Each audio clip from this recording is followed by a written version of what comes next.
1 this week. Uh-huh. By the remap team, Oh, okay. because the episode 79, which released February 7th, so last week, Mm-hmm. like I loaded up my podcast to listen to it, and the episode 79 is labeled "Not a Game of the Year Podcast Part 1," and I literally highlighted it, almost hit markers red, Uh-huh. and skipped past it, and I was like, wait, does that say not a Game of the Year podcast? I was like, yep, it says not a Game of the Year podcast. Okay. I love that there's Okay. like 2 FUs in there. Like, number 1, not the episode you were looking for. Number 2, just part 1 of not the episode you were looking for. Yeah. Oh, I was that's just so like, good. fuck you guys. Like, because they did 3 parts for their Game of the Year stuff, which was fantastic. Each of them were like 4 hours long. Of course they like, did. Yep. holy shit. Yeah, I'm Anything- listening to Friends at the Table. I'm attacking it from both ends now because I'm in Winter and Hyron, which is like season 3, I think it is, and then I'm listening to Realis, which is the board game that tabletop game that Austin Walker made. I'm listening to their playthrough of that, and it's really interesting attacking it from like 10 years apart. Just like how different it is, and also listening to Austin explain his game and him like ribbing himself at the beginning, where it's like, yeah, who could have figured Austin Walker would make a game based on building sentences? How self-serving of him. Just like, dang, dude, all right. An idea of a new season hit me, and it is the most punchable faces in Hollywood. Oh, that's a good one. Number 1 on this list is the result when I googled it was Miles Teller. Just so you know, I'm just saying. We got a crossover season. Let's do it. Here we go. Also, by the way, I've got this disease where I can't stop making airport puns. The doctor says it's terminal. Y'all forgot about the dad You caught jokes. me off No, I guard did with not. that one, and I hate you so much for it because I forgot about it. I forget about it every week, and I get so angry. If you replay the tape when we first started and you started ribbing Boston, I said, well, hold off on that because I know you have something else to annoy him with. What is a tree's favorite dating app? What? Oh, is it Tender? It's Timber. God Just to make sure everyone is clear, I'm going to put my glasses on. How did Reese eat her ice cream? How? With a spoon. Reese Witherspoon is an actress, Boston. I know that much. What brand of baby food do pirates prefer for their babies? I don't know. Our sparrows. Gerber. That's bad. That's bad. That's a bad one. I took a course to learn how to be a DJ, but it barely scratched the surface. Okay, that one's a little okay. What's the best way to make a plant laugh? What? Tell a corny joke. I won a contest at the state fair for growing the biggest pickle. It was kind of a big deal. No, you can't use that one. Everyone uses that one. You can't use that one. Veto. It's on the list. I have to. No, I'm read not it. saying you. I'm saying calendar maker. You're filling in a lot of common ones here. Some people have a lot of trouble sleeping. Me, I can do it with my eyes closed. No. Mm-mm. Why is it so important to act quickly during a flood? So you don't get carried away. It's an emergency. Oh, ow. Oh, right in the spleen. Oh, God. This one is bad. I'm not a narcissist. I'm way better than that. All right, that one's pretty good. Why couldn't the computer take its hat off? Why? Caps lock was on. No. I had a dream I was eating a giant marshmallow. When I woke up, my pillow was gone. That is an old one. That one's older than any of us. Dad, Mom was complaining that you don't buy her flowers often enough. In my defense, I didn't even know your mom sold flowers. No. What did the dentist name his boat? I don't know. The Tooth Fairy. All right, that one's a little bit better. Nymph has sent me an image. I just threw you a palate cleanser. I gave my daughter a locket for her 16th birthday. Now she's independent. And I love pianos. They have the keys to my heart. No. God damn, how many days are you doing? That's it. That's Only it. a month at a That's time. I have to do 2 weeks at a time to catch up, so I did 2 weeks. Oh God. Timber is the standout one from that. I'm not gonna lie. And the Emergency. I like both of those. It hurts me so much. It's great seeing your reaction, and I'm glad we went live to the video to see you immediately collapse in a black hole of your own feels hatred. like I have a stomach ache. Like I have an ulcer in my brain. You do. It's called Moon. It's a definition of psychic one more damage. person to add to that list of That's right, people we hate. We don't know why. if only I did films. That's right. All right. Are you guys ready to get started? Sure. Yep. All right, starting in 3, 2, 1. Welcome back to another episode of That Video Game Podcast, aka TVGP. I'm your host, Boston. Joining me as always is Moonpier. Howdy. And the Nymph. Hello. Put a quick plug here for patreon.com/E1M1.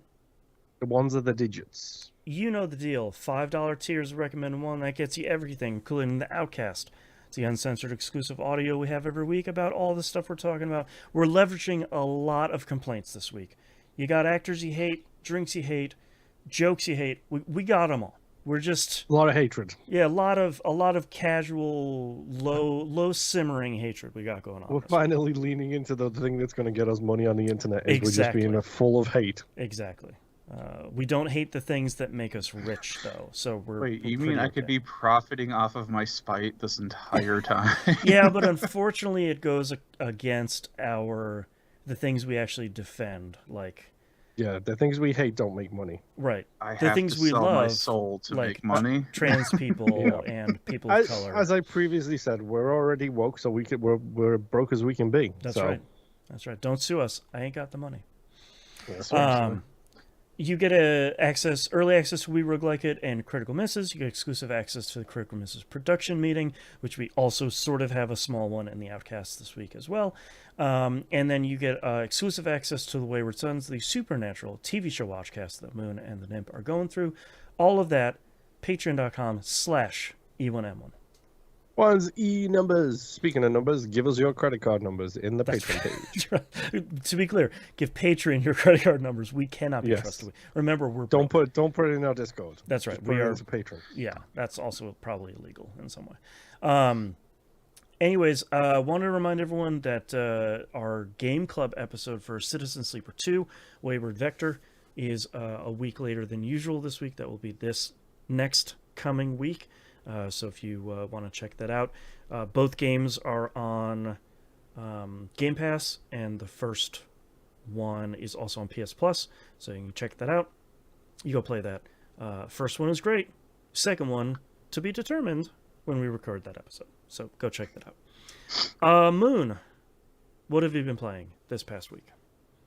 Well, honestly, the problem I've run into here is all I've really been playing is the stuff that we're not allowed to talk about until we record the episodes on them. Yeah, a whole bunch of Citizen Sleeper 2, a little bit of Pegman, since We Roguelike It doesn't get some love in the intro. Give We Roguelike It some props here that we are playing Peglin, the Peggle roguelike at the moment, which is pretty much exactly what it sounds like. Yep. Except you're fighting some Ron slimes. Seal's, it's Ron Seal's Woodstain, which is a deep cut English reference that I don't expect anybody to understand. Yep. You're just gonna have to live with it. You know. What did you say, Ron Sills? Ron Seal's Woodstain. Yeah. It Google does it. exactly what it does exactly what it says on the tin. Yep. Yeah, I spent the majority of my week playing Citizen Sleeper 2. Citizen Sleeper 2 and a lot of Peglin. But like, it's sort of rough because we can't talk about either one of those here, even though Citizen Sleeper 2 sure has its moments, though. I will say that much. Yeah, I think if you're looking for I can only assume that it will probably be a pretty solid episode that we're going to record about, based on how all three of us, Moon, Musa, and myself, feel about the first game. I think you're in for kind of a longer, kind of meteor ride for the second episode, I think. Yep. Yeah. Yep. And then, once we've talked about that, Nim can play it, and then we can talk about it on the regular show. There you go. That's usually how it ends up going. It's like, that does sound pretty good. Yeah. Yeah. I played a little bit of Lethal Company. It was fun. I finally started to understand what late game upgrades was. Okay. So we're currently at a quota of 2,700 credits. Wow. If that gives you an idea of where we currently stand. Dang. I really need to start increasing the mods on that thing again, so expect updated codes probably at some point if you're interested. I will post them in the LFG and the Lethal Company groups that I have. I think it's time we add more plushies, is the general thing. Of course. Yeah. We did... So, I don't know where the monster came from. This is a great start to a story. Especially when Lethal Company is involved, Yep. And it's going to get even more of a great start because I'm pretty sure it's SCP related. Mm-hmm. Nice. Because Rob and I were running around doing some gathering, all the usual kind of stuff you do in Lethal Company. And then we looked down. I have the friendly AI mod installed, which means that if a monster runs over a mine, the mine will blow up as well as if we run over it. If a monster runs in front of a gun, the turret will aim at the monster as well. Oh, right. Last time we played, I liked that a lot of like...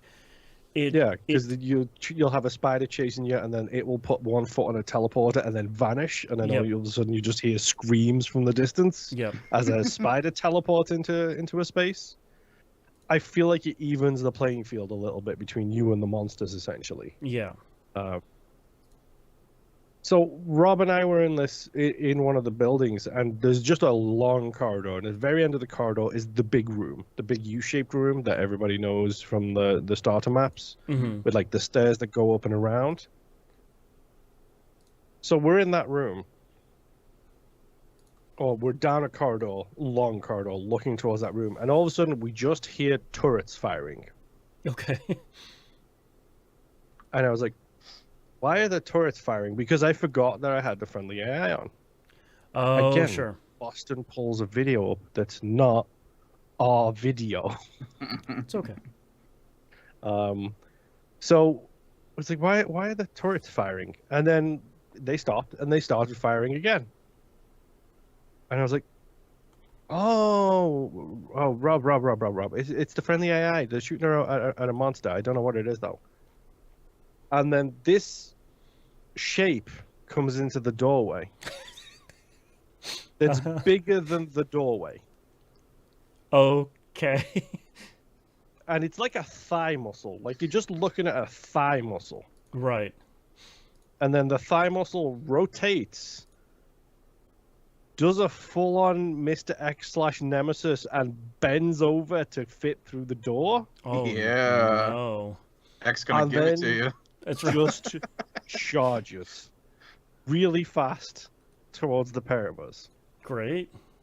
So we left as quickly as we humanly could without scanning the creature or anything like that. I'm pretty sure that that's the monster that's associated with the SCP DMS. Sounds probably about right, yeah. But we don't know because we didn't manage to scan it. All we know, it was absolutely terrifying when we actually, had that thing charging towards us. Right. But I'm gonna increase the field. I want more monsters. I want more loot. I want more variables. So I'm going to be doing some modding soon. Mm-hmm. And I watched a streamer who lists all the mods they use, and there was a bunch there that I'm interested in. So I'm going to do some experimenting and try and get that up in time for our next Lethal Company date, which will be the 28th, Friday the 28th. Cool. For anybody who's interested. Yep. change the game a little bit, one Yeah, might say. keep it fresh. Let's see. Other than that, I played a boatload of Minecraft because it's the thing I need to not think anything right now. They had an update though, and now my RTX thing doesn't work for I'll say doesn't everything's work. busted.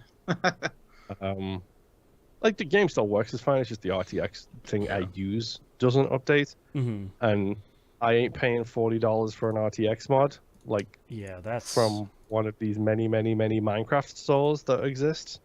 I'm just like, I don't know when yours was last updated or what versions it's available for because none of these stores are useful in any way, shape, or form. right. So I'm good. And I'm not interested in becoming a patron to have continued access to it either. Sorry. Yeah, seriously. Apparently, Minecraft has one hell of a marketplace, is all I'm going to say. Sounds like Both legitimate and illegitimate. There Right. is a black Minecraft market that I did not know about. right. It exists. It's just scary. Yeah. Let's see. I played a little bit of Goat Simulator. Mm-hmm.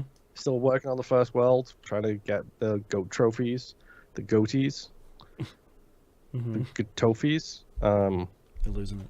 That exist in there. It's whatever. I just haven't pulled up a guide yet and looked through it, but it's fine. I did unlock a bunch of mutants, so now my buff goat has a halo and floats. So sure, Of course. I mean that works. And the only other thing I did was I finished off the achievements for Zaccaria Pinball. That is not a great game. Do not buy it or play it or download any of it. Yeah, it's not good. No, it's not. It's rough at the best. Yeah. But yeah, that's it, Nimp.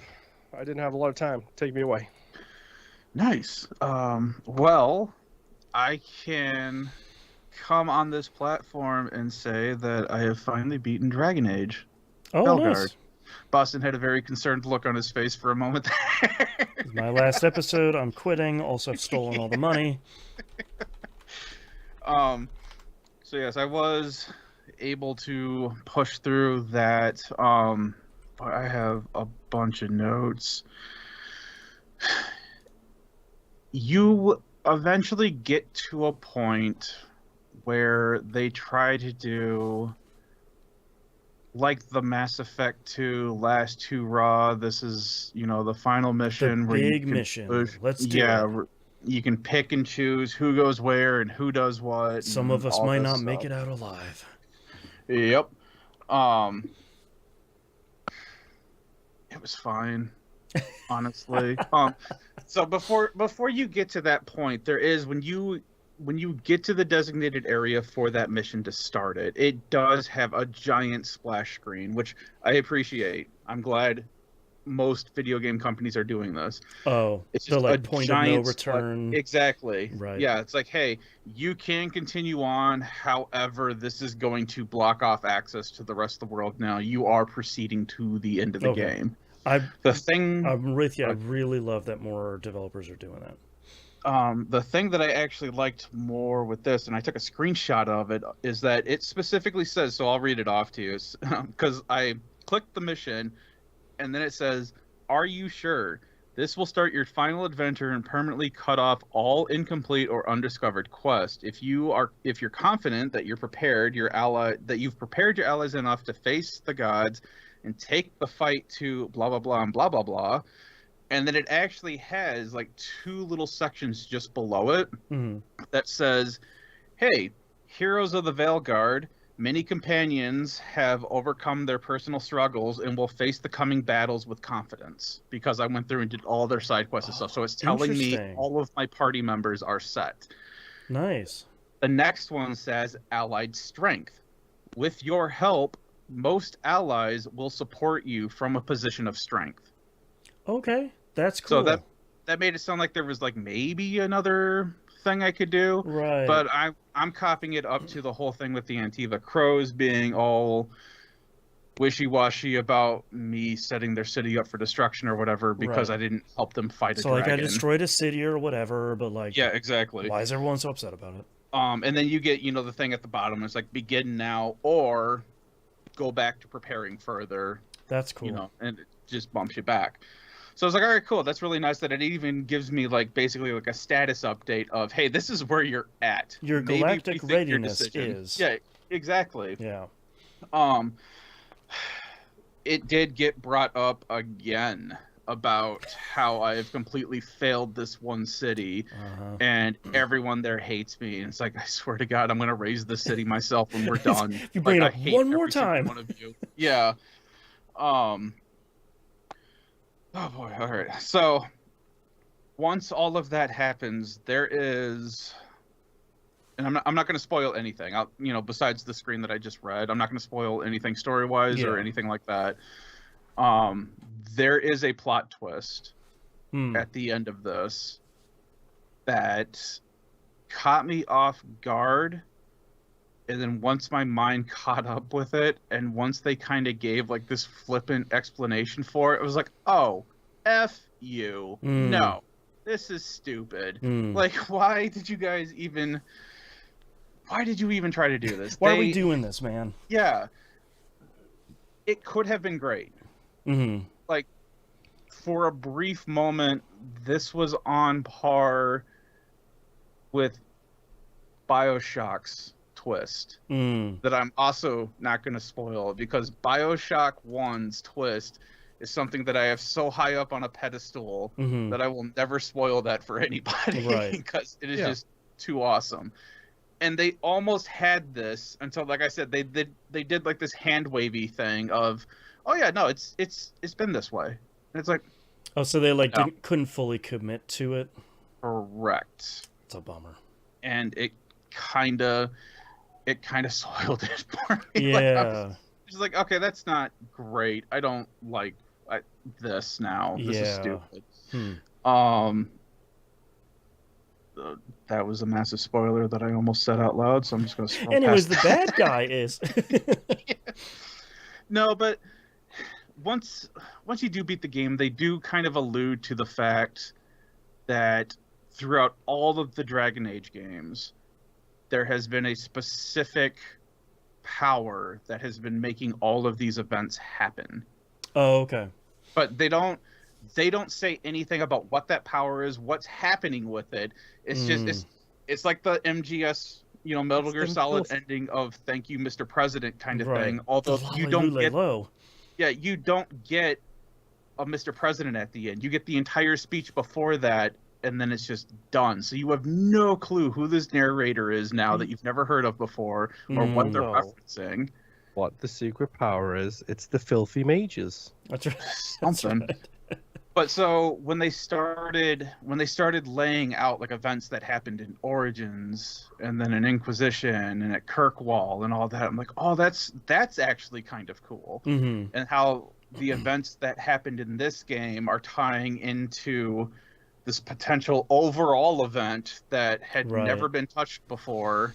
Like, all right, that's cool. Yeah, I would be interested in hearing more about that. Doesn't sound like we maybe at all going to hear about that. Yeah. But there's just like a lot of stuff like that where towards the end of the game they just kind of started dropping little bits of more lore, where like they brought up something with the Qunari. What were they called? I don't even remember. But there's like another group that they the Devouring Storm with the Qunari. And I was like, could that potentially be like the next big evil for the next game? Right. Because we haven't really heard a whole lot from the Qunari, and they started questioning in one of the side quests. It's like, why did the Qunari leave their homeland? Like, they all came here, but they didn't come here initially to evade. They came here to get away from something. Right. And they just happened to be invading because they're here now, kind of thing. It's like, oh, that's a cool way to introduce kind of like the next, I guess, evil for the next game. And then, like I said, then they drop like this after credits thing, and I'm like, that's actually cooler than the other thing that I thought could potentially be happening. Right. So I'm sorry, but the people fleeing away from greater evil that it's on its way here, it's very Dune, Destiny. It's very much the story of the legendary stories told previously. I don't know how Destiny ended. Don't at me. Oh, I'm not gonna spoil that. But that's kind of how it ended. I was just like, all right, it's fine. The story in general, I don't think is overall great. Mm-hmm. It's fine. It's serviceable to get you from point A to point B. I think the characters were a lot better.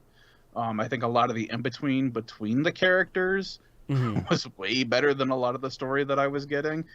Manfred Forever. So, yeah, just after a while, like I was just sitting here kind of really, really thinking about it after I left. I'm like, the combat was fine. Like there's nothing to really write home about for the combat. The leveling up system in this kind of isn't that great. Like you get like this giant looking sphere grid and you max out at level 50, which I hit. I have like maybe a third of that thing filled out. Oh, interesting. And there is ways to get more skill points by doing like these little quest things that you find throughout the world, which I've been doing, but there's no way there's enough of those in here. I think I'm only missing like 3 trophies and I would have had the plat. Wow. And that's without looking at a guide. I wasn't even paying attention to the trophies or anything. That was just me playing. So there's no way that there's more of these, you know, things that you're supposed to be looking for to get skill points to max all this stuff out. I don't think you can. Right. So you sort of have to focus on like one build or one type. And you can reset at no cost all of your skill points. So you can get them all back if you don't like what you're doing. But that's kind of the problem too, is that you're not getting like a ton of buffs. Like this is a bunch of like onesie twosie crap that's like, okay, like I bought this node and I'm not noticing a difference. Right. Well, your defense went up by 0.03%. How could you not even notice? That? Yeah, exactly. So I don't know. It was fine. Yeah. And this is a lot of the reason why I'd say I would not pay full price. If you're on the fence about this game, wait for it to go on sale. I know a lot of people had seen it go for like $25-$26. That's a great price for the game. Yeah, anything you below can't beat 40 that or 30 for anything. Yeah. I enjoyed it enough to keep playing it and eventually beat it. I did look up a guide for like the choices that you have in this game, and I'm not going to spoil it, but very disappointed in some things. Yeah. But whatever.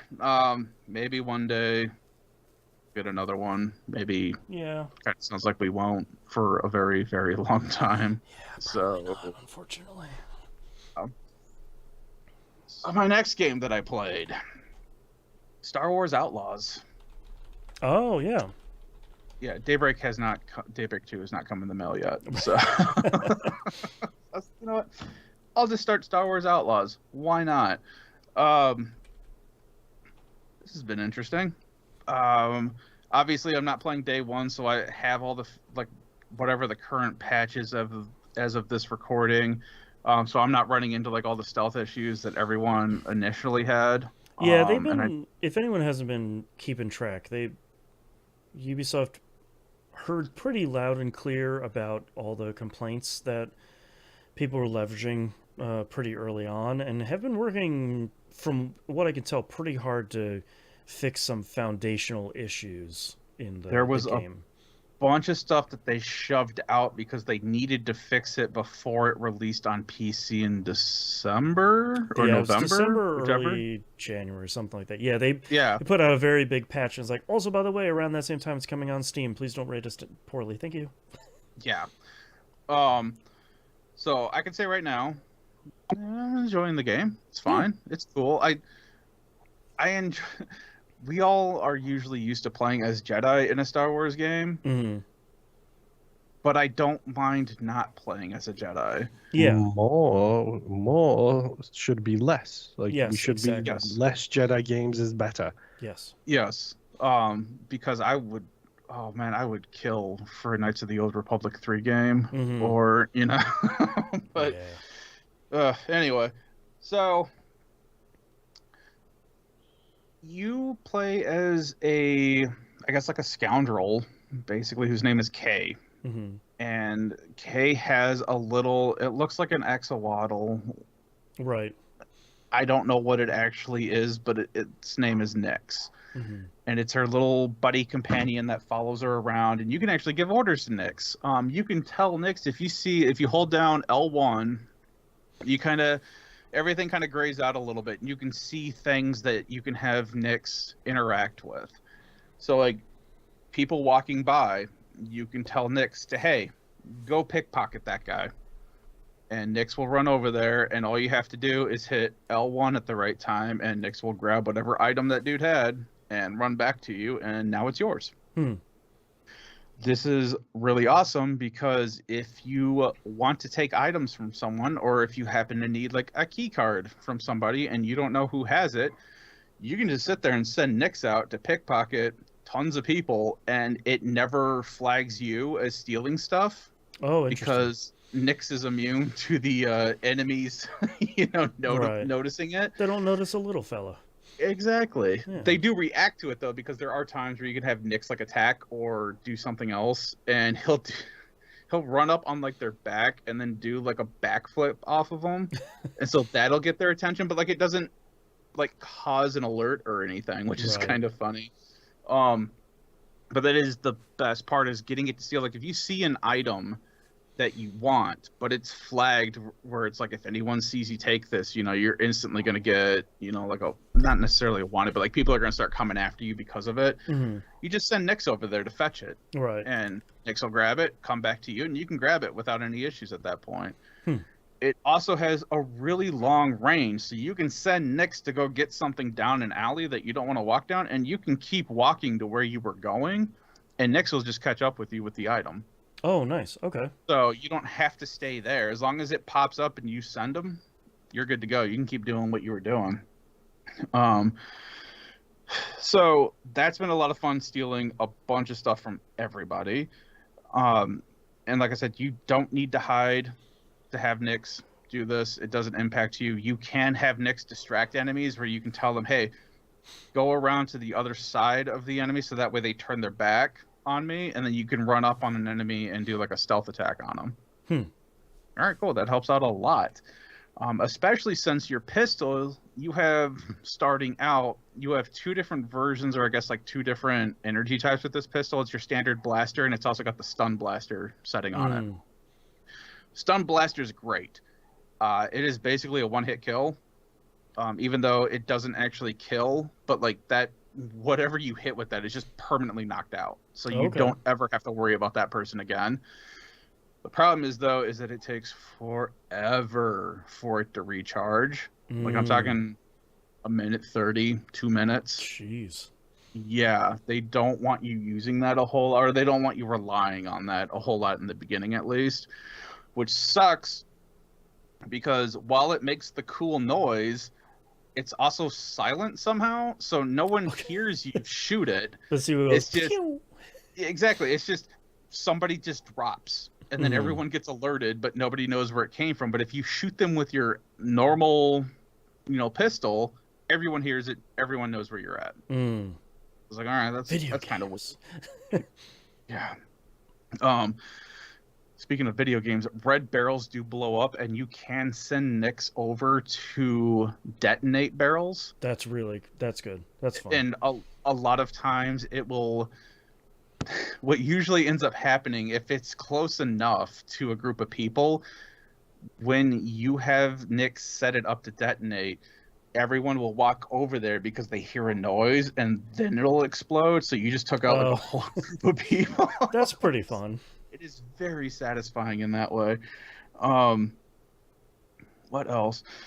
I've kind of just been doing side missions right now. I'm on the first planet, because the way the game starts out is basically you find out that Kay is like kind of just sucks at her job. Every mission that she has done has gone sideways and never in her favor. So she's always, it's that whole thing of like, I just need that one last score to, get me out of here, to do whatever. Right. And you attempt to do that last score, which turns out to be you ended up helping rebels break somebody out of a vault. Okay. And you didn't like that, not because they were rebels, but because they said they were going to pay you, and now they're like, we don't have the money with us right now. And then you get stun blasted. Okay. So then you have to fight your way out of this thing, and then you end up stealing a ship, which is really cool. and then you crash the ship on the next planet that you actually start on. Of course. Perfect. Yep. So that starts out where it's like you're crashed, you open up the door to get out, and there's like a what do they call them? Rodents? I think it is. The green guys with the big blue eyes and like the stalks above their head. Ronians, something like that. Mm-hmm. One of those guys, you find out his name is Waka. He happens to be there, but he's being where you crashed. He's being shot at by a bunch of bandits, and then you get introduced to, hey, you have the Red Dead Redemption, what was it, Deadeye thing, where it's like everything slows down, you mark your targets, and then you do like quick one-shot kills. Right. I think it was called Deadeye, but anyway. Something like that, yeah. So Yeah. you get introduced to that now, where it's like your character will build up adrenaline, and now you have this ability that you can do. It's like, all right, cool. So you waste these 3 people, and Waka's like, hey, I'm not here to steal your stuff, but I really like ships, and you have like a classic here, and I would love to fix up this ship. Yeah, you looking for an engineer? Because this is a cool ship. Pretty much.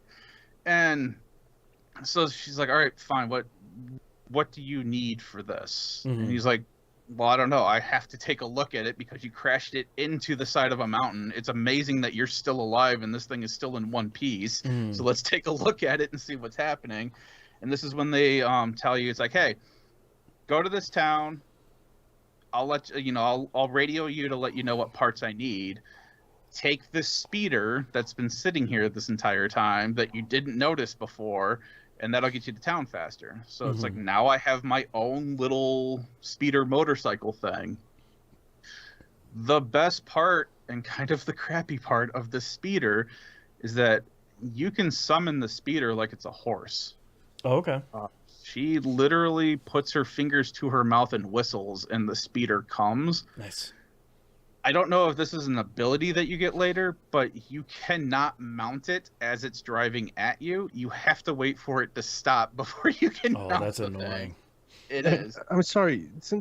Like, people need to learn. Darksiders 1 on the 360 Yes. nailed right. this. Mm-hmm. You could be falling from the sky and summon your horse, and you would land on top of it as it came out of the ground. That's so cool. Yeah. Running and that horse like comes out of the Coming ground up underneath you. Yeah. Ah, man. Darksiders was such a great game, but So good. so this has caused problems sometimes because like I'll summon the bike, I don't see it for a while, so like I'm kind of running to see if I can see it, because it rides to you. It doesn't just show up; it always rides to you.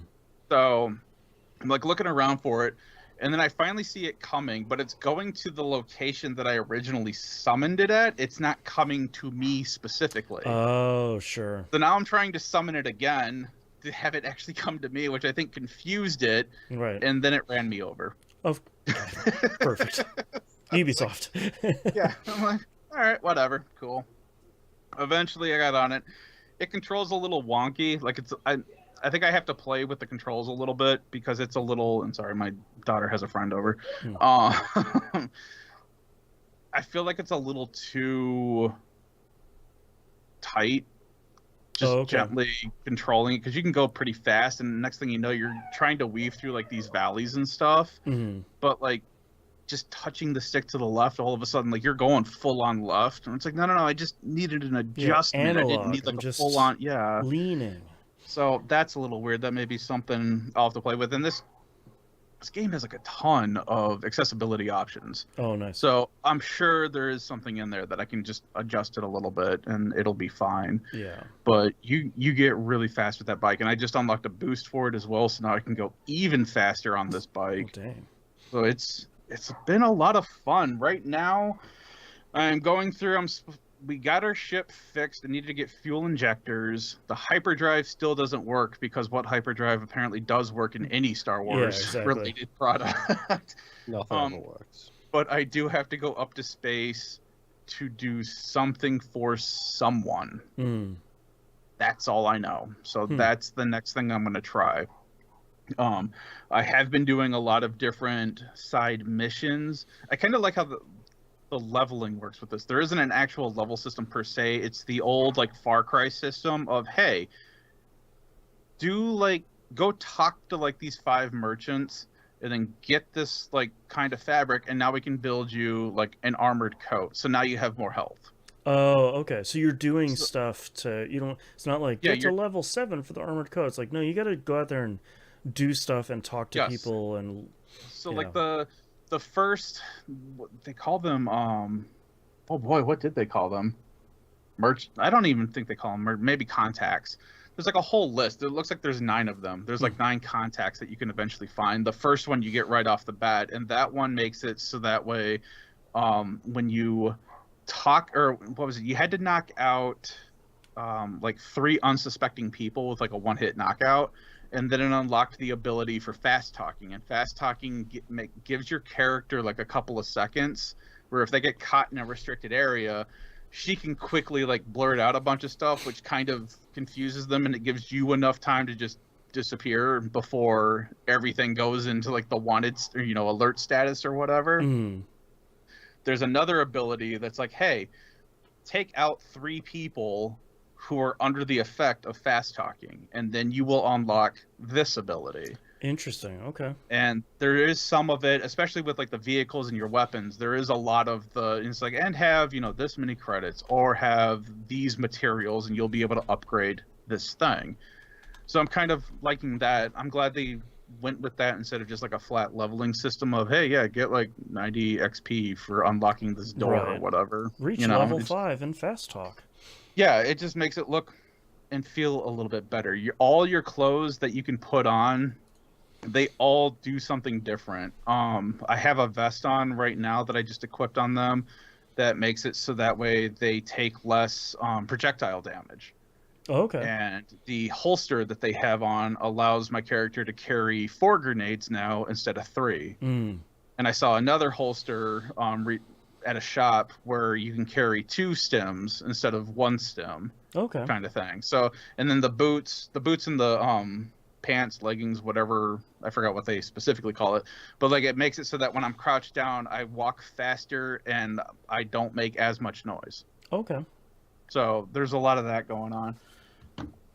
I'm liking it so far. We'll see what happens. I'll put some more time into it, but it's the first world that I'm in. Like, it's pretty big.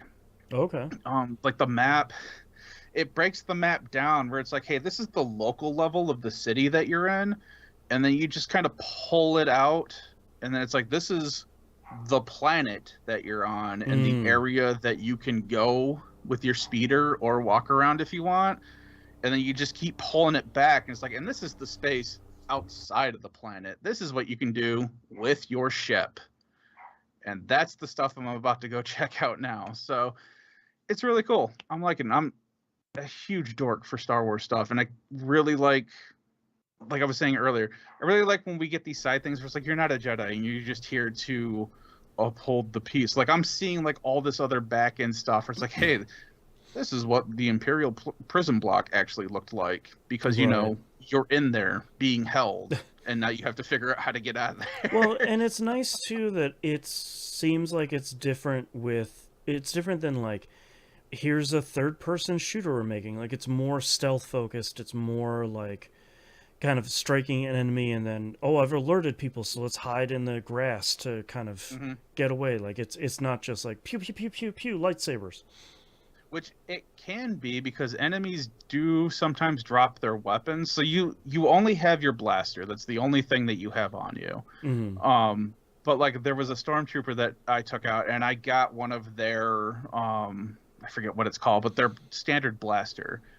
And so I was like, all right, cool. Now I have that. And that has like an actual ammo clip where it's like your blaster is just done by heat. You can keep pulling it until it hits, you know, the heat sink. And then you have like the, Gears of War active reload. It has an active reload set. So it's like you hit in that sweet spot and you do more damage and it's instantly reloaded right then. If you don't, you got to wait for the heat to dissipate and then you can start shooting again. Right.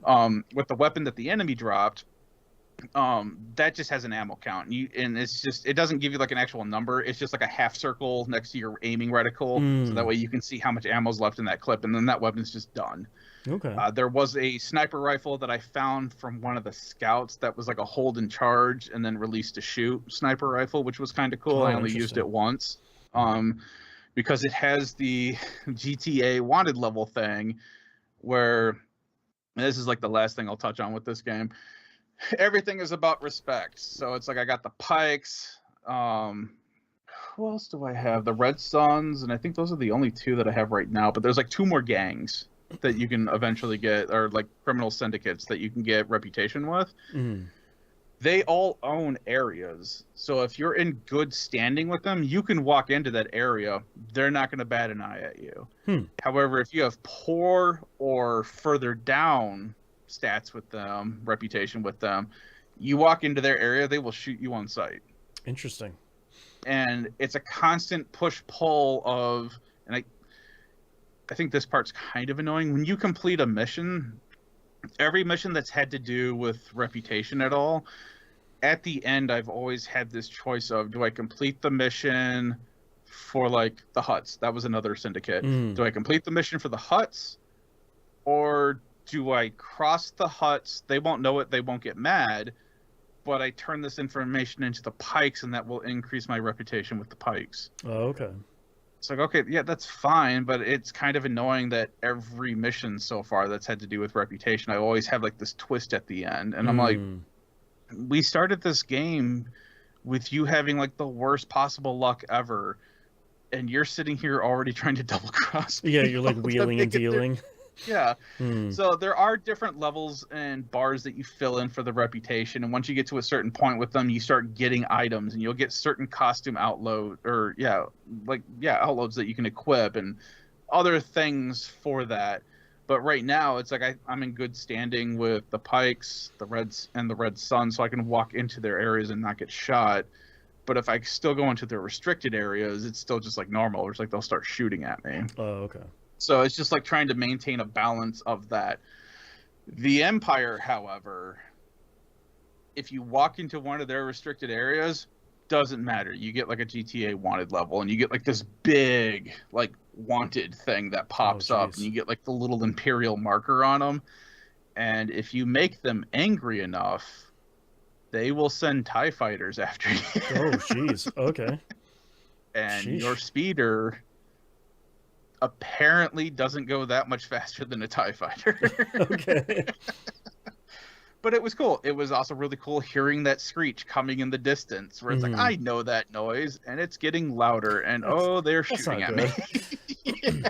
So that's been really cool. So I'm enjoying it so far. It's a cool open worldish game that I'm looking forward to playing more of. Yeah. So it's got me really excited for the next Jedi Survivor game, whatever that turns out to be. So yeah, fingers crossed.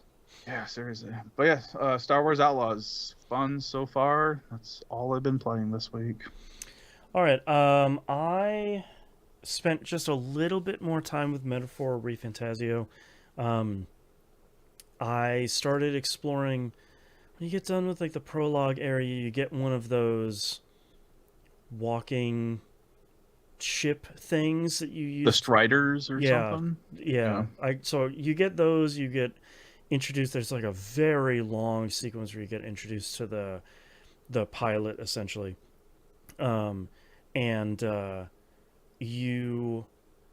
finally got to the point where I can wander around the ship and do a bunch of stuff. So like, it's the very much like the getting your bedroom all set up in the Persona games, where it's like you can read stuff in the library. A book takes multiple days to read, and it will give you stat upgrades. You can spend time with your crew members. You can go to the bathroom, which on certain days increases your luck for whatever reason. You can cook new dishes. So I've like learned a bunch of dishes. So I'm kind of at that point of, and this is the part where I really like that there's those social online features. Because when you touch the touchpad, just gives you that bar graph of like 55% of people hung out with Hulkenberg, 25% of people went to go cook, and that sort of stuff. So it gives you a pretty good idea of what your options are for that day, which I really appreciate. Because like I mentioned before, I'm not following some like perfect playthrough guide to get the platinum on your first playthrough, which I know you can't do anyway. But like, there's always almost do. Yeah. Well, there's always those like RPG perfect playthrough. Like, if you make the right decisions on the right days, you can get everybody's bond to max by the end of the game. It's like, I don't really care. I don't. Yeah. I might do that on the second playthrough because it's kind of fun to like do New Game Plus and kind of carry that stuff over. But um, I'm still enjoying it. I need to find more time to just like sit down and spend time with it, but I've been super busy lately, and JRPGs are not good A for lot. that. Yeah, Can I tell you something? sure. The lady that they keep bringing up in the video, the Parapus woman, Hmm. I could have sworn she was supposed to be a character that you get in your party, Right. They build and her up she like is that. not. Yeah. Yeah, because they're like, they're very much. I don't remember what her name is, but like I can't either. All of a the sudden. game is like she's the best bounty hunter in the kingdom. She's at the top of the bounty hunting leaderboards. She's the coolest. She's the quickest. And Katarina. She's Um, yeah. and She's got artwork and armor that would make you think, oh, that's not standard issue. right. That's a party member. And the game is just basically like, okay, bye. It's like, oh, you're just leaving. Okay, bye. I Yeah. guess. So, Atlas. Oh, wow. Anyway, my next game here, Destiny 2. Good stuff happened in Destiny 2 this week. We got week 2 of the storyline here, which was short but fairly good. There was a bunch of voice acting in this week. I forgot to mention it last week, but because of the SAG-AFTRA strike, there's a bunch of voice acting that's missing from the game at the moment. And the Bungie did a great thing at the beginning of this episode. They just had a big splash screen that's like, hey man, because of the strike, there's a bunch of voice actors that either don't have lines at all, or there's a bunch of missing lines. So we've enabled subtitles for everybody. We're not hiring a bunch of scabs. So, sort of get over it, which I appreciated. So there's a bunch of good storyline stuff that happened, and then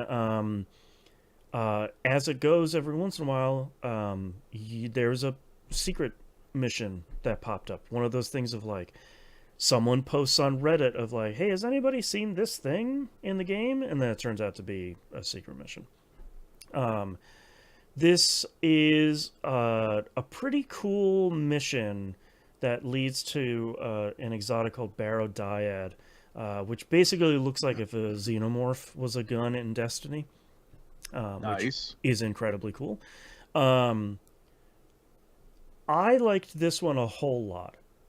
This one was one of the better kind of secret exotic missions, largely because it has you, like, it gives you small clues, and then you're kind of hopping from planet to planet, doing lost sectors, and then doing, like, figuring out puzzles in each one of them, which basically turns into, like, something in the game is whispering to you throughout the entire mission. You're kind of following its directions as you're going through some of this stuff. So that was really cool. You go through this long quest chain, and then they give you a mission at the end of it. You don't actually have to finish the mission to get the gun, which I really appreciated. They just kind of give it to you near the end, and then a kind of multi-phased boss pops up right after that. So if you don't really care about the rest of it, and you just wanted the gun, you can just kind of leave there. But after you defeat the boss, it gives you another kind of longer quest line at that point, to then do a bunch of stuff so you can improve the weapon. They call them catalysts and intrinsics, so you can kind of continue to buff the weapon after that point. Some of which we won't get until later on in the game. But it's nice that Bungie's still doing some of this secret stuff in the game that just kind of pops up, this time just in week 2. And it's cool. I like it. The gun itself is pretty interesting, but what were you going to say? Well, I was just going to say my son's been playing Destiny 2 a little bit, because I guess there was like a new oh boy, I'm trying to think. A new armor set that came out. Was it like a dragon armor set or something like that? Yeah, last episode there was like so Bungie does this thing every once in a while where you can vote on armor sets. It's usually for like holidays of like, here's Yeah. the Halloween set. Here's the whatever. It's usually like wizards versus dragons, and they show like some concept art and stuff.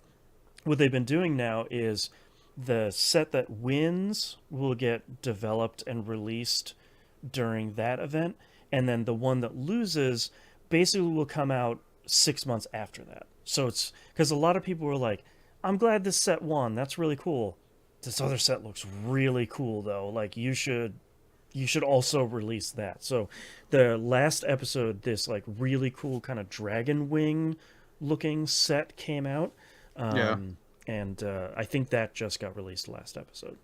I was like, 'cause I know he's got the chest piece, and I can't remember if he was missing the helmet or the greaves, one or the other. Sure.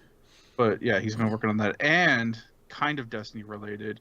I guess he bought the Nerf Ace gun. Yeah. Yep. So he has that coming in now, and he's That's cool. super geeked out about it. Apparently, it's very big. Yes, it is huge, and he was showing me this is what he was super excited about. Apparently, when you load Ace, like the cylinder pops out. Yeah. And then you pop it in with the new load. Mm-hmm. Apparently, the Nerf gun does that same thing. That's great.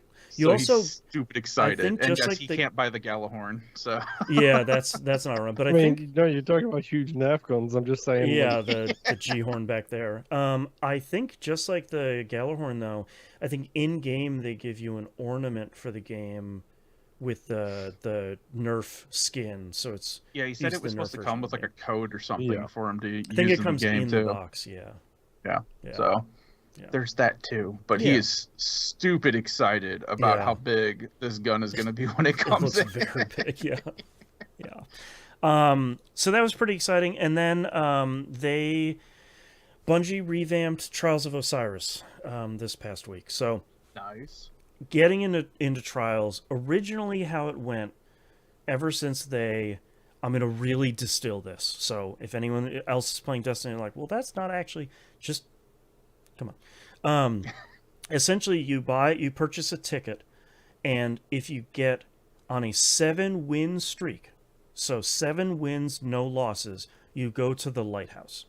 And the Lighthouse is this very cool place on Mercury, and you get showered with loot, and a lot of it is like adept versions of guns. So it's kind of like the 5% better than kind of the normal guns. So it's really the end game PvP activity. Just like raids are end game for PvE, this is the end game for PvP.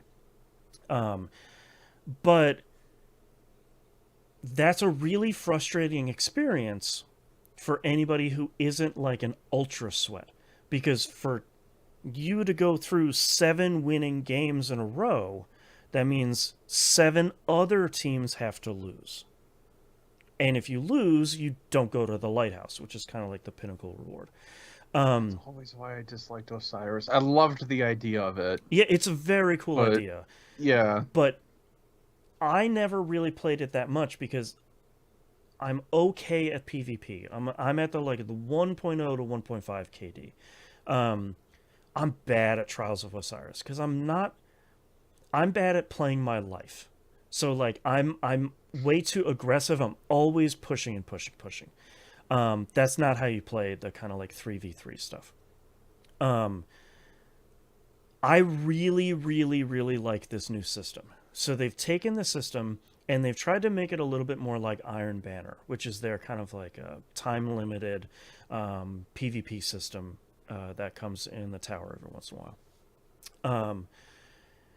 And how they've done that is they now have 2 passages, essentially tickets for Trials.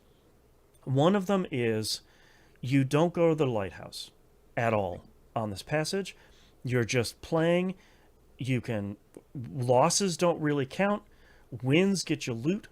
Like if you lose, you get loot. If you win, you get more loot. And it's a lot of just like, hey, do you want to get reputation? Do you want to get a bunch of engrams for the vendor? Do you want to just play Trials? That's kind of the one you go for. They have the Lighthouse passage, which will allow you to go to the Lighthouse, as its name suggests, but all you have to do is get 7 wins total on the ticket. They don't have to be a streak. No. And you get 7 wins on that. So, like, you just keep playing until you get 7 wins. You go to the lighthouse, you get rewarded. But you get better rewards, or you get more of the rewards if you go on streaks. So you go on a 1-win streak, you get a little bit of rewards, which is just, you just win 1 game. You go 3-win streaks, you get a bunch of rewards, and then you basically get like another one of the weekly adept weapons. You go on a 5-win streak, you get another one of the weekly. So you could potentially go on a 7-win streak like before, go to the lighthouse, and just get showered with loot. And there's a ton of GIFs and clips out there of people just getting loot dumped on them. And it's end game PvP loot. So it like, it's not just like, here's a bunch of blue weapons, hooray. It's like, no, here's the kind of like top tier, really great PvP stuff. So I spent a bunch of time this weekend trying it out. If anyone doesn't know, Trials just comes around during the weekend. And I like it a lot. I think it's a much better system. I wasn't using the Lighthouse Passage. I was using the other one because I sort of misunderstood. And I got to 7 wins. I got a bunch of cool loot. I can keep playing to get more rep and more loot. I can switch my ticket and start going for 7 wins again to get to Lighthouse, which I'll probably do in a future week. But it was the first time where I felt like I was playing a mode where even if I was losing, I was still getting at least a little something. I was getting a little bit of reputation. I was getting a roll of the weapon. Maybe it wasn't a great roll. That's fine. It wasn't an adept weapon, so it's not just that like little bit better, but that's okay because I'm still getting a bunch of loot. Hopefully the RNG machine will spit out something that's really good at the end of the day. So I think that's kind of the right direction that they should be going. We'll see. Of course, the doom and gloom Destiny haters, Destiny's my favorite thing, that's why I hate it, sort of guys are already out saying like, it won't last, no one's going to play after the first weekend. Yeah, maybe.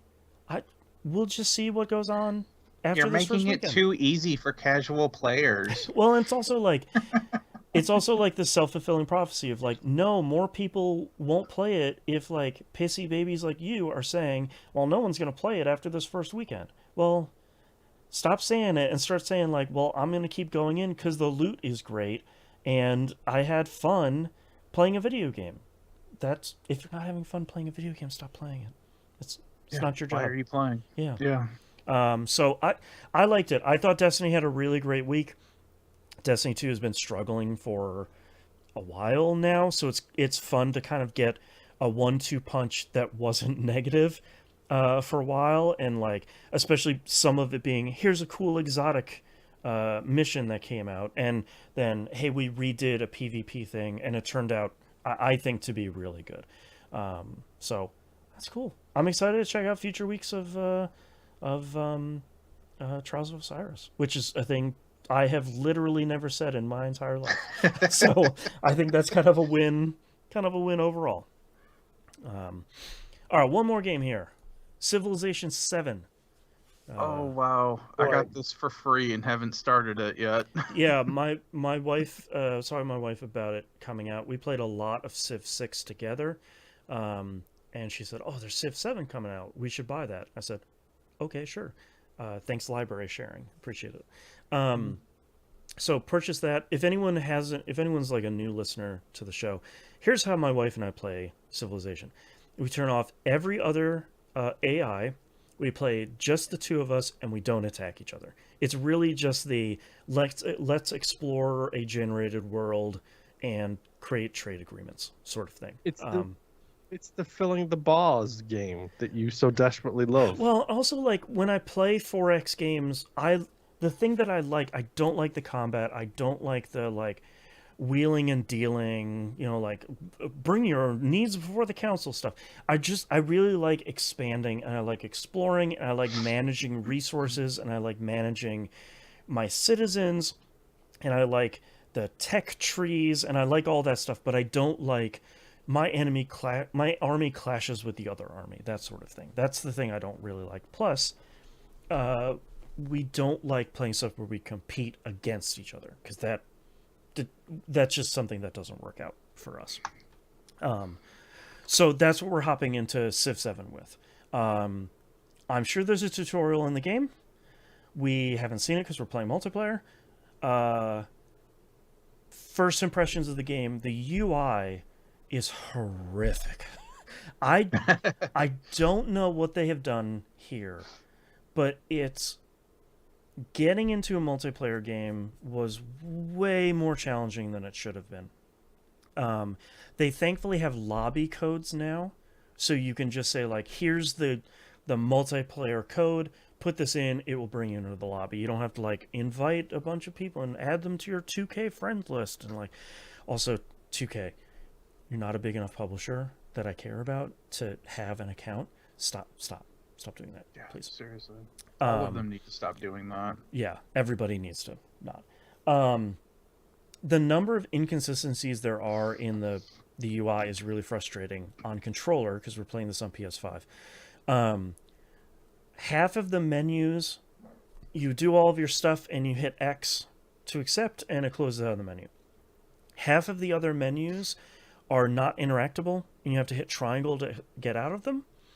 A bunch of other menus, you pick all your stuff, and then you have to hit square to lock in those choices, and then hit circle to exit out of the menu. So, like, there's too many things happening all at once.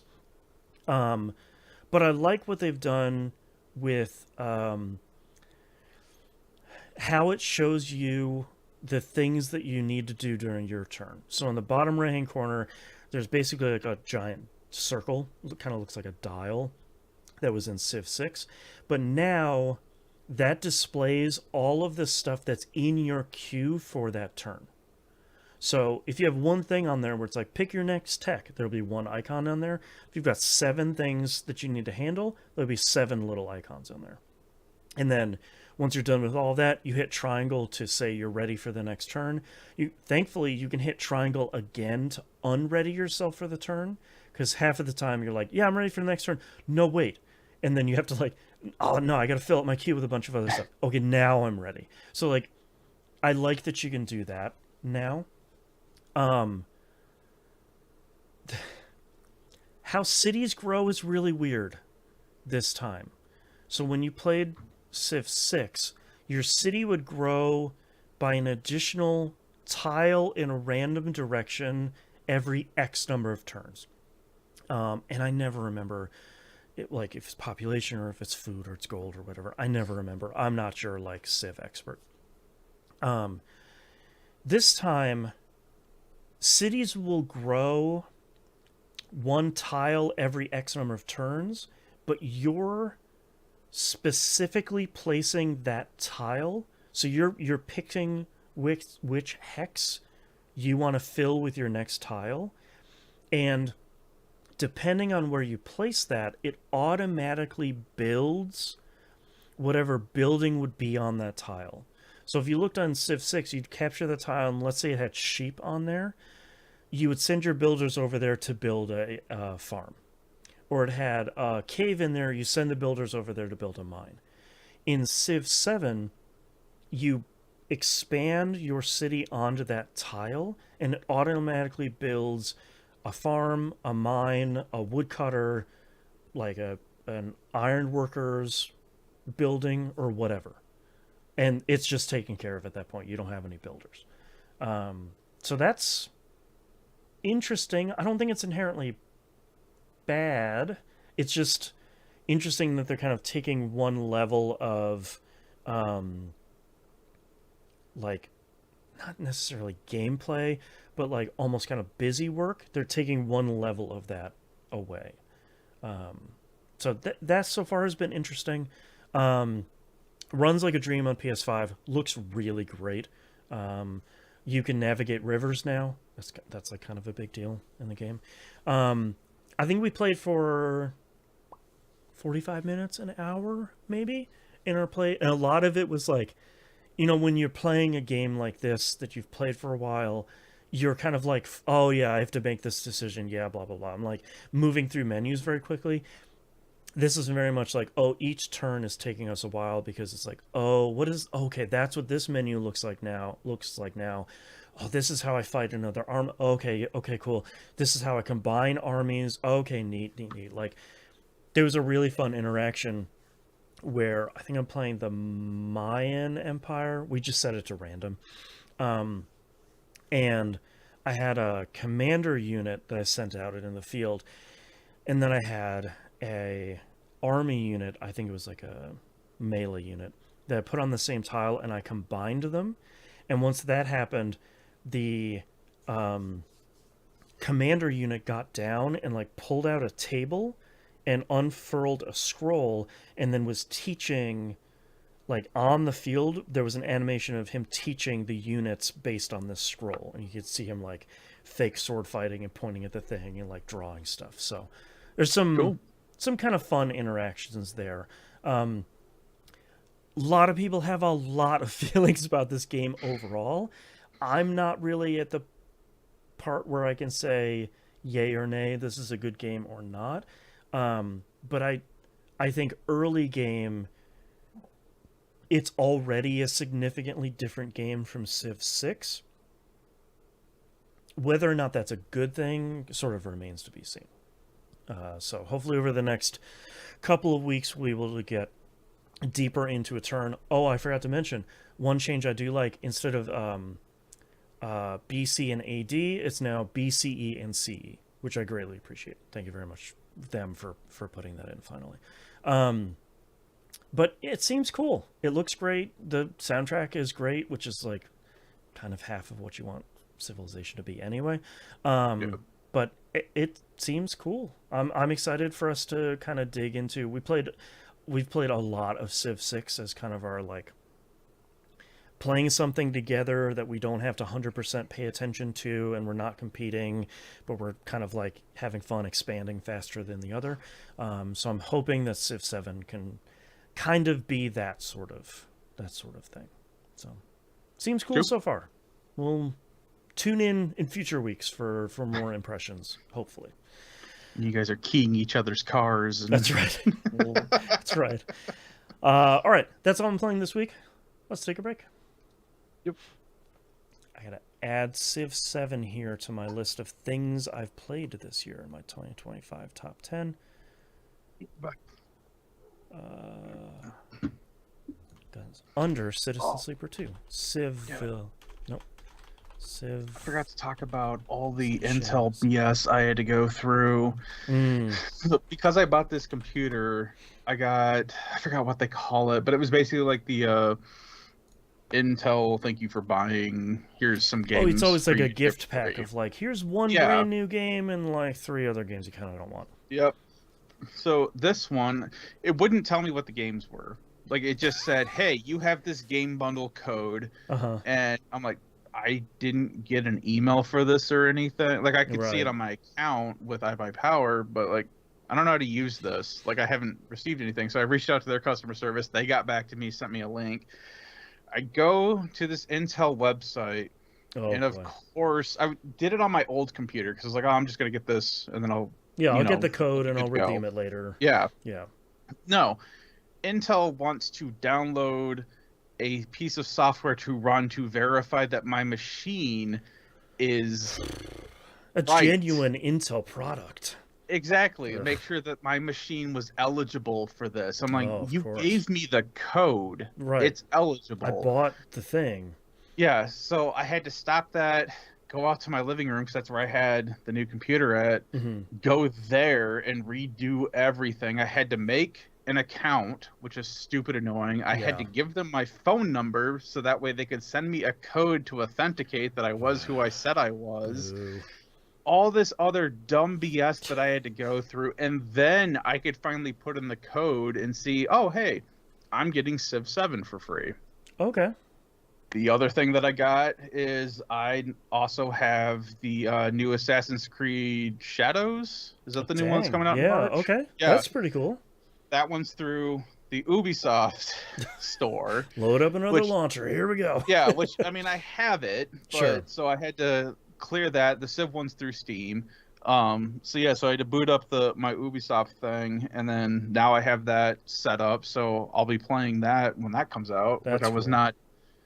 I was not intending on getting it because Assassin's Creed is kind of just. It's good, but It's $30. I'll check one out. yeah. Yeah. But I was really going for Yeah. Ghost of Tsushima, Yeah. too. Well, and Assassin's Creed Shadows should look good on your new. What video card do you have in there? It was a 4070 Yeah. Ti Super. That should look pretty good then. Yeah. Yeah. So I'm like, cool. I mean, I'm fine. I'm gonna play it. Obviously, I'm not gonna be Yeah. like, oh, screw Assassin's Creed and blah blah. No, I'll check it out. I'll give it an honest shot. Put a couple hours into it and try it out. Yeah. Yeah. And hopefully it is what we all really wanted, which was ninjas in Japan. Yeah. Doing assassin stuff. Yeah. How could it go wrong? Favor in chat asks, "What's with the zombie shirt?" Oh, because it's a concert shirt from 2016. Oh, a Rob Zombie. Yes. Yeah. Yeah. So- All you can really see in the frame is just the word zombie, and it's like, Yes. I don't know. Stand up here. Oh, see how There much you you go. can see in the camera. Rob yeah. in the bud. Then of course it's got like all the. This was from the Night of the Living Dreads. Okay. Tour back in 2016, and we were there for the Return of the Living Dreads tour a couple of years later as well. Great. So it was a really good show. They had who did they have? It was Rob Zombie, Korn, and In This Moment. Wow. Okay. And That's a pretty it good was- lineup. Yeah, it was a really good time. I've seen Korn a lot live, just like through them like being around and cheap enough as they were getting bigger. Put on a pretty good show. Mm-hmm. Yeah. Rob Zombie could still move. Like, Mhm. I think he's at the time he was can't like 58. sing worth anything, but he puts on a pretty but good like show. he's running around stage. Like he was the one that was blowing up like the balloons and stuff, and like Yeah. throwing them out in the crowd and the beach balls and like the giant alien blow ups and stuff. Yeah. Like people were fighting over those things in the crowd. Man. Yeah, I miss going to concerts. Yeah. Oh, Nine Inch Nails is touring. Pretty I was soon. saying, So I You thought, got your tickets. of course, naturally, I'm gonna go get tickets. They're gonna be in LA for like the very last show, and I was like, come on, I should probably see them for this. You never know for any musician that's getting older when it's their last tour. So it's like, Yeah. I should probably see the one. Yeah. No. There's no way I can afford any of those tickets. The nosebleed seats are $300 a piece. Ticketmaster. Uh-huh. Oh my god. Because my wife was just like, we should really go see them. We had so much fun last time we saw them. And I was like, no, we can't afford this. I can't afford groceries. Nevertheless, to see Nine Inch Nails. Eat like the nosebleeds for hundreds of dollars. I was gonna say, the last concert we went to, I think, was in 2022, 2023, and that was for In This Moment. Mm. And that was because they were up in Grand Rapids in one of the new venues that they just opened up, and the tickets were still fairly cheap. Oh, nice. So yeah, we went there and saw them, but Pretty big bummer. I would have loved to have gone and seen them, but like, that's there's the thing no is like way. we've traveled, like we went to Indiana, was it Nobles, Indiana, for this concert for the shirt that I'm wearing. We've gone out to Detroit for Fox Theater. We saw Death Clock at the Fox Theater in Detroit. That's that great. was the best concert. We were up on the balcony level, and when they started playing Awaken, everyone was bobbing to the music so much that the balcony started to fucking Oh, sway. That's It was great. great. But like we went to Milwaukee to go see In This Moment. We've seen them a couple times. We even went back to Milwaukee to see Dave Chappelle live in the middle of COVID, which I still have my COVID mask because we got a Dave Chappelle COVID mask Oh, okay. from there. So it's actually like really nice fabric mask. Oh, right here. So yeah, it's just got. Yeah. I just found it in my C drawer on it, randomly. yeah. I was cleaning stuff out. Yeah. So, I just miss traveling. Yeah, little bit. especially like to go to see a concert you're excited about.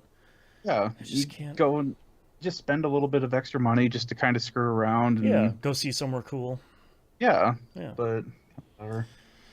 All right, are you guys ready? Mm-hmm. Yep. It'd All be right. great if we all had extra money to still do dumb stuff like that. Well, Yeah. I don't. At this point, I don't even need extra money. I just need money. Yes. Yeah. Just any money. Yeah. All right. Let's get started in 3, 2, 1.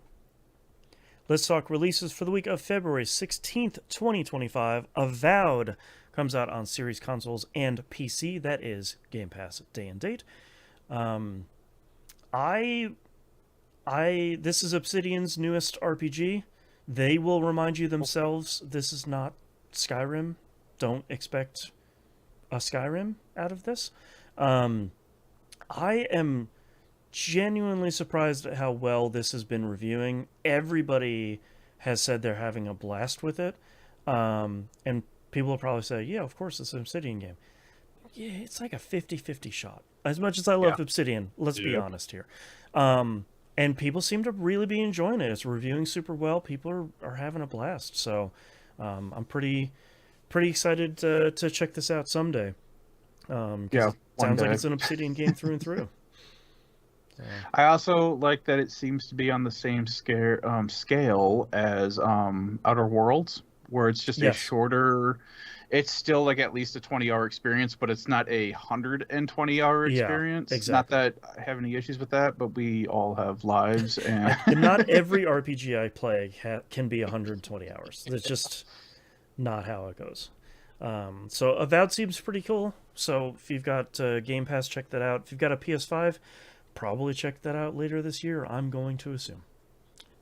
So play that then. Next up, Lost Records Bloom and Rage Tape 1 comes out PS5 series consoles and PC. This will be on PS Plus Extra day and date. And Tape 2 is slated for sometime in April at the moment. It was supposed to come out in March, so it's supposed to be like back to back, but it got delayed. So you can check that out in April probably. If you haven't seen this before, this is Don't Nod's new game, the original Life is Strange developers. If you're wondering what type of game it is, it's a Life is Strange. It's a Life is Strange game. Yeah, so they're not really kind of straying too far from kind of a winning formula here. As a result, pretty excited to check this out because I like when Don't Nod makes the Life is Strange thing. I like when Deck 9 makes a Life is Strange thing. We have 2 developers making Life is Strange stuff now, and I'm pretty pumped about that. A lot of it is like, here's a band of girls and whoops, the supernatural. So we'll see. But that's Lost Records Bloom and Rage Tape 1. Next up, Like a Dragon Pirate Yakuza in Hawaii comes out PS4, PS5, Xbox One, Series consoles, and PC. I love how crazy they keep getting with these games. So it's a spin. It's already a little bit wild because it's a spin-off that features Majima, the Mad Dog himself, who wakes up with amnesia on the shores of Hawaii, and then decides to be a pirate. And they just, every time they show it, it's sort of like, oh, he has a little tiger cub friend. It's like, sure, you can dress him up. Yeah, of course, why not? Also, there's just Black Flag ship-to-ship combat systems. It's like, yeah, okay, yeah, put that in there too. Why not? Who knows? It's only $30 or $40 if I remember correctly, because it's a spin-off. So check out in a little bit when I'm playing this game, because it's a Yakuza Like a Dragon thing, and I need to play it, and it just looks ridiculous. So I don't know where they're gonna go. I liked the Like a Dragon guy, Dan, the man who erased his name. I liked that one a whole lot. That was just like we were talking about with Avowed. It was nice to take a longer game, like a much larger game, and distilling that down into like a 20-30 hour experience. I'm sort of hoping that's what they'll do with this one. This will be like a side story with Majima. It seems like it takes place after Infinite Wealth, and we'll see if that kind of bridges the gap between that and maybe the next thing. Torek in chat says, I want to know how they're explaining this as canon. I know they will. Do they have to? Yes, they do. And I want to see what they're going to do. Because with the Majima, it's probably going to be honkers bonkers. And They're gonna use one of those portals from Metal Gear Survive to send them back into the past. If it's anything like the man who erased his name, it's really just like this is the side story adventures of Majima, and at the end he regains his memory and back to doing Majima stuff. I'm looking to fight Kiryu. Anyways, bye. Wait, was Majima in a coma the whole time? Maybe, yeah. He wakes up and it's just after like a long bender, and yep, back to being Majima. All right. So I'm super excited about this. I could be in the mood to play another one of these games, and I think the ridiculousness surrounding this game seems pretty great. Oh, and if anyone hasn't seen, it's not a turn-based RPG like the Like a Dragon games. It's an action RPG, so it's a beat 'em up RPG like a bunch of the other ones. So cool. Seems great. I like it. Or hopefully I will. Fingers crossed. All right, next news story here. Sony had their State of Play here this past week. It was a pretty good one, 45 minutes. You should go watch it. They showcased a bunch of cool indie stuff here overall. Of note, the one I have here on screen, Blueprints, is like a mystery adventure game where you build the manor sort of tile by tile and go solve some stuff. So that looks really cool. We're gonna cover 4 games. First, starting here with Shinobi Art of Vengeance. All you need to know: the Streets of Rage 4 team is making a Shinobi game. That's sales pitch alone. This looks pretty incredible. It's a 2D hack and slash sort of Shinobi thing, and it looks really good. Streets of Rage 4 was way better than it had any right to be. So that team making a Shinobi game is like, yep, sure. I will probably check that out. That's probably going to be pretty great. So not a super ton of details on that, but who really needs to? Next game, Warriors Abyss. Koei Tecmo is making a roguelike Warriors game. That sounds really dangerous.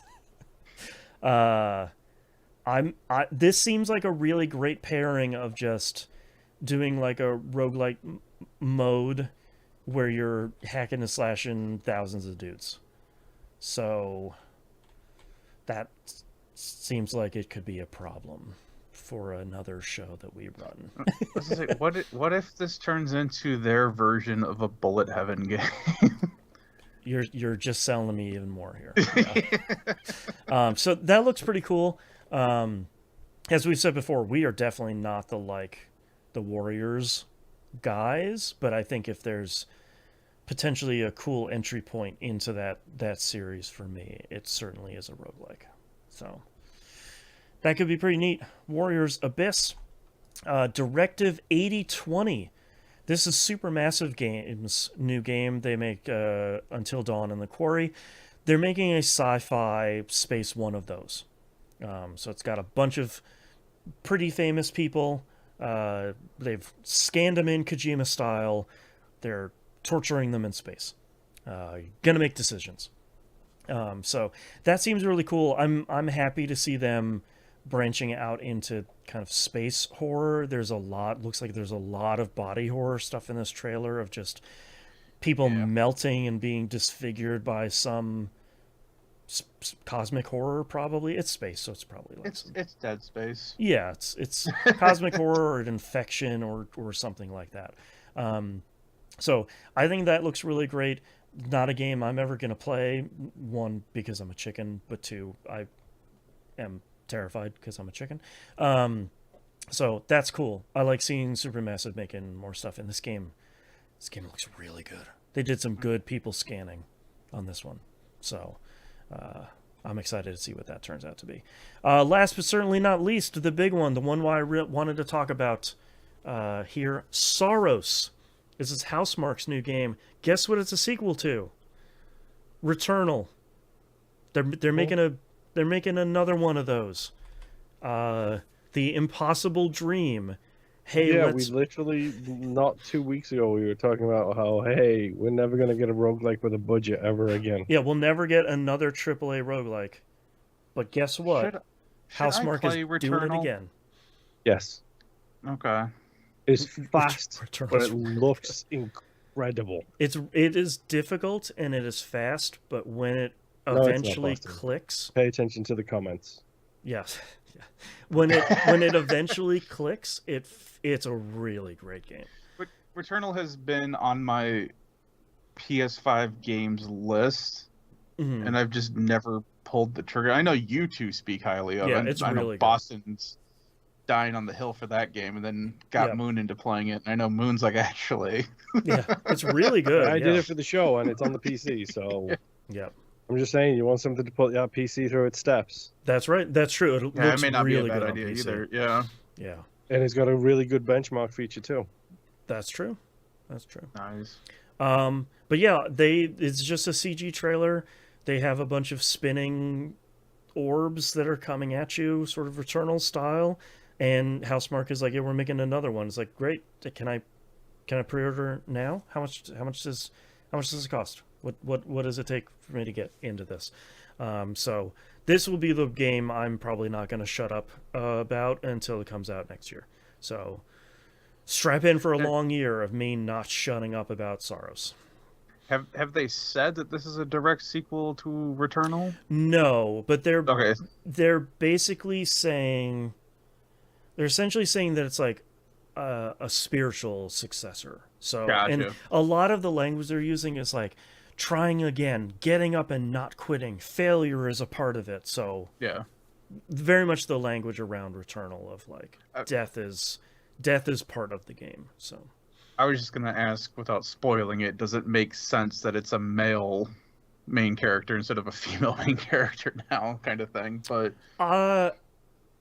I don't know how they would make a sequel to Returnal. Not for a different protagonist. not for story reasons, but just because that was her story, really. And I think they could do something in the same universe, but it would have to be something so significantly different that like they would probably just have to make a brand new game anyway. So, Gotcha. yeah. Yeah, there was a bunch of, I think they showed like 30 games. Feyroar in chat says there's a new Leslie Benzis game. They showed off so many games, but I don't want to like do their marketing for them in a bunch of reasons. I just want to talk about Sorrows, really, because Housemarque making a new game is incredible. Housemarque making another one of these is sort of noteworthy. So I do want to bring up that Tides of Annihilation looks really cool, and I actually thought, because I did watch this again after the whole thing got released, I thought it was possibly a Forspoken sequel. yes, it looks a lot like that. Well, they show off some really cool stuff. The Lies of P DLC looks really good. Excited for that, even though I hate prequel DLCs. Right. I think they're a waste of time. The but I mean, Stellar it's Lies Blade of P. DLC looks really good. They showed off. They just need more content for Stellar Blade. Just Yeah. give me more to play. That's all I want. Right. I'll pay. I did like that they showed off some stuff from Korean and Chinese studios. They were focusing a lot more on that stuff. They're focused on some more indie stuff where they're interviewing developers, which I thought was really great. Unlike a lot of other showcases, they actually had women on the showcase, which is really great. Sadly, that shouldn't be a thing we have to call out as something that you're doing, but sadly you have to. But yeah, a lot of stuff looks really good. Like, I'm not gonna sit on the soapbox here, but stop listening to reactionary YouTubers saying that literally every showcase for any publisher or hardware manufacturer is garbage and it's the worst. They showed off 30 games that look incredible. So if they're not for you, that's cool. A lot of these are not for me. Like, I'm not going to be picking up the Stellar Blade DLC. I'm not going to be picking up the Lies of P DLC. But those look really cool, and it's cool to have more video games come out. So, And also, this isn't everything that's coming out this year. This is just, hey, we've got your attention for the next 45 minutes. Right. Here's some stuff. And I do have to really give them a lot of credit. I wish that more... Number one, I wish Sony did these more regularly. I wish they'd say, like, we're doing one every quarter, we're doing a smaller one every month or something like that. I feel like we regularly get Nintendo Directs. I feel like we're more regularly getting the Xbox version of these, whether it's focused on indies or it's focused on third parties or stuff like that. I wish Sony had like a more regular cadence around these, because I think that would be better. I really like that they opened the show with here's the stuff coming this year, and they very distinctly at some point said, here's the stuff that's coming after this year. So it's not just like, I got excited for this game, oh, it's 2027. It's like, all right, here's all the 2025 stuff we showed you. Here's stuff that's coming further in the future. That's sort of the rest of the show. I really appreciate that they kind of took that approach to it, because I think that, for me, that makes it feel a little bit better, as opposed to like, when is this coming out? Oh, it doesn't even have a release date. So I thought that was really cool. I give them a lot of credit for that. So, and this one especially, I think a lot of developers and whatnot are doing a better job of this, of not having a talking head come out and like give you a bunch of stuff. It's a lot of like, here's the developer that made this. It's two guys in Austria.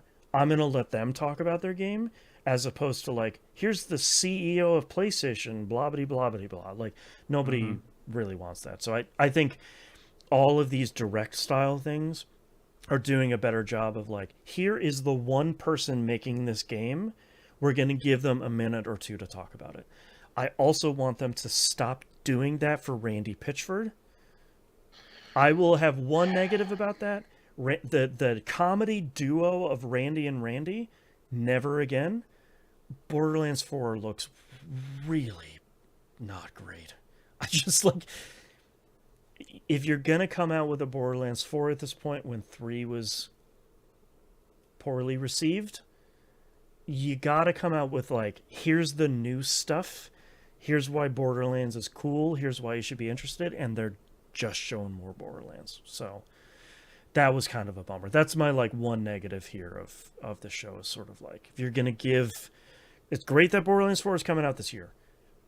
You got to show something, man. You got to show something more interesting than that. So, yeah. Anyways, that's the new State of Play. That's our episode. Thank you very much, everyone, for listening. If you'd like to visit us, you can do so at tvgp.tv. Everywhere to find and follow us is on the right-hand side of the page. Don't forget to become a patron over at patreon.com/E1M1. Ones and numbers. $5 tier, fun for a $5, as it says on the website. Please don't stress. That's the best tier. Anything above and beyond that is greatly appreciated. If you can't support us financially, totally understand. The best way to support us otherwise, like, comment, subscribe on the YouTube channel. Anything that hits the public feed also has a video component to it as well. You want to see the cool trailers of the games we were just talking about, and our faces, but mostly the trailers. Go check that stuff out over there.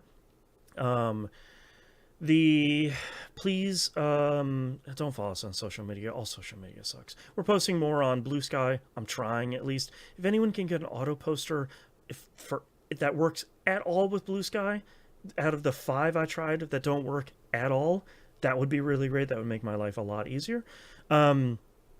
If you can rate and review us on whatever podcatcher you use, that really does help a lot for us to feed the algorithm. That helps more people find the show. That helps the shows keep growing, etc., etc., etc. I think that's it. We'll see you all next week. Bye. Bye. All right, Nimp. me. Hit me with your titles. All right. Oh, my tablet just fell asleep. Always when you need it. Yeah. Yep. All right, I have Profiting Off My Spite,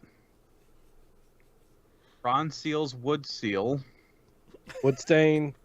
whatever it was. Bronson's Woodstain.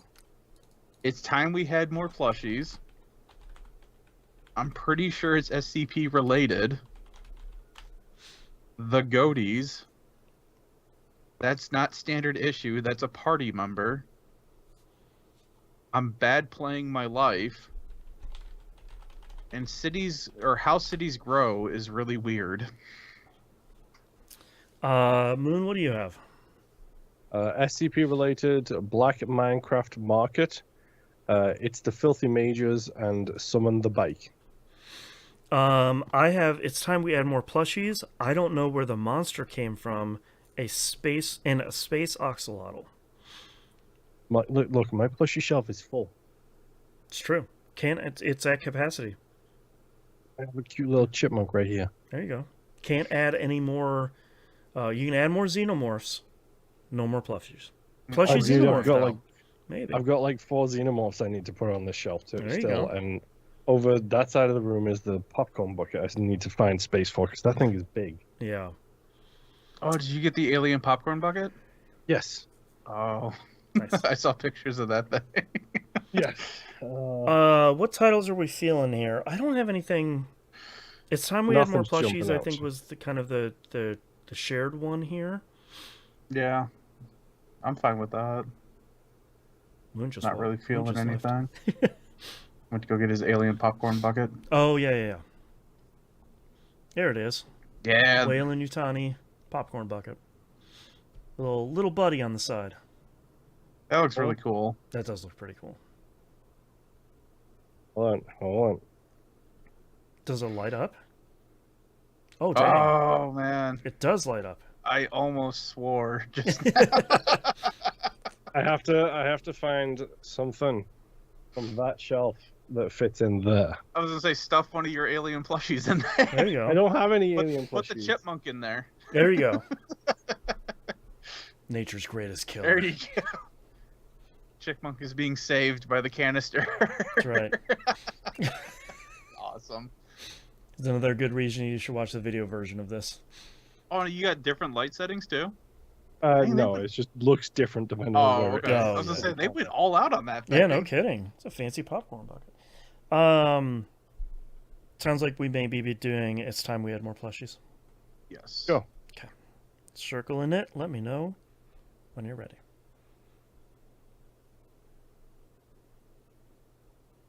Is that a Bucky's chipmunk? No, it's just a regular chipmunk. Okay.